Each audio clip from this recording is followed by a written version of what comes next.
Bianca's Fortress of Solitude. Except for it's not very solitude-y.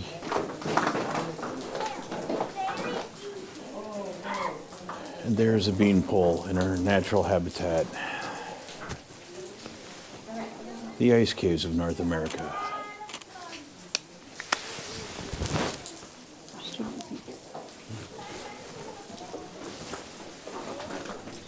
It is very slippery over here. It's not slushy like it is over there.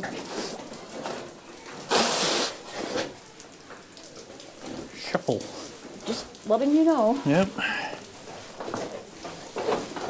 Yeah, because even with your cleats here. Yes. Because it's still icy enough where I don't dig in. I'm just sliding on top. Do you want to put up your tripod here and try to get one of us like in there?